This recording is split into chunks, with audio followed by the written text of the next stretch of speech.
మరియు యెహోవా మోషేతో ఇట్లనెను, మొదటి నెలలో మొదటి దినమున నీవు ప్రత్యక్షపు గుడారపు మందిరమును నిలువబెట్టవలెను. అచ్చట నీవు సాక్ష్యపు మందసమును నిలిపి ఆ మందసమును అడ్డతెరతో కప్పవలెను. నీవు బల్లను లోపలికి తెచ్చి దానిమీద క్రమముగా ఉంచవలసిన వాటిని ఉంచి దీపవృక్షమును లోపలికి తెచ్చి దాని ప్రదీపములను వెలిగింపవలెను.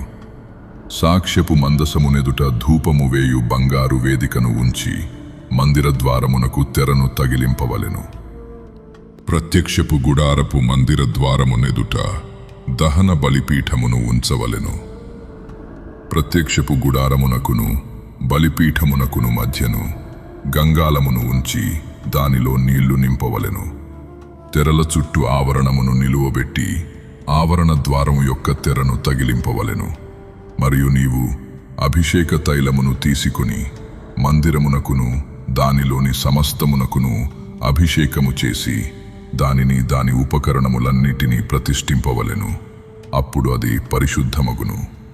దహన బలిపీఠమునకు అభిషేకము చేసి ఆ పీఠమును ప్రతిష్ఠింపవలెను. అప్పుడు ఆ పీఠము అతి పరిశుద్ధమగును.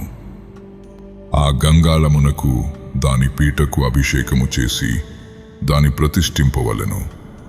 మరియు నీవు అహరోనును అతని కుమారులను ప్రత్యక్షపు గుడారము యొక్క ద్వారమునొద్దకు తోడుకుని వచ్చి వారిని నీళ్లతో స్నానము చేయించి, అహరోను నాకు యాజకుడగునట్లు అతనికి ప్రతిష్ఠిత వస్త్రములను ధరింపచేసి అతనికి అభిషేకము చేసి అతని ప్రతిష్ఠింపవలెను.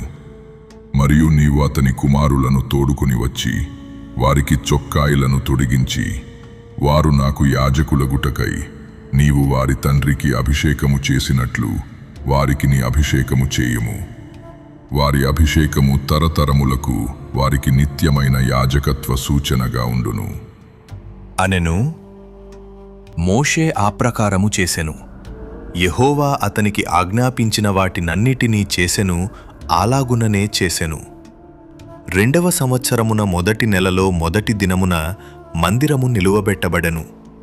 యెహోవా మోషేకు ఆజ్ఞాపించినట్లు మోషే మందిరమును నిలువబెట్టి దాని దిమ్మలను వేసి దాని పలకలను నిలువబెట్టి దాని పెండె బద్దలను చొనిపి దాని స్తంభములను నిలువబెట్టి మందిరము మీద గుడారమును పరచి దాని పైని గుడారపు కప్పును వేసెను.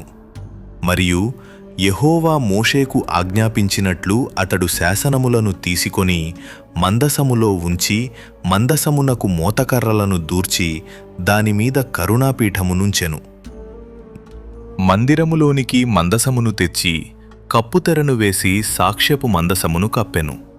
మరియు యెహోవా మోషేకు ఆజ్ఞాపించినట్లు అతడు ప్రత్యక్షపు గుడారములో మందిరము యొక్క ఉత్తర దిక్కున అడ్డతెరకు వెలుపల బల్లను ఉంచి యెహోవా సన్నిధిని దానిమీద రొట్టెలను క్రమముగా ఉంచెను. మరియు యెహోవా మోషేకు ఆజ్ఞాపించినట్లు అతడు ప్రత్యక్షపు గుడారములో మందిరమునకు దక్షిణ దిక్కున బల్ల ఎదుట దీపవృక్షమును ఉంచి యెహోవా సన్నిధిని ప్రదీపములను వెలిగించెను. మరియు యెహోవా మోషేకు ఆజ్ఞాపించినట్లు అతడు ప్రత్యక్షపు గుడారములో అడ్డతెర ఎదుట బంగారు ధూపవేదికను ఉంచి దానిమీద పరిమళ ద్రవ్యములను ధూపము వేసెను. మరియు యెహోవా మోషేకు ఆజ్ఞాపించినట్లు అతడు మందిర ద్వారమునకు తెరను వేసెను.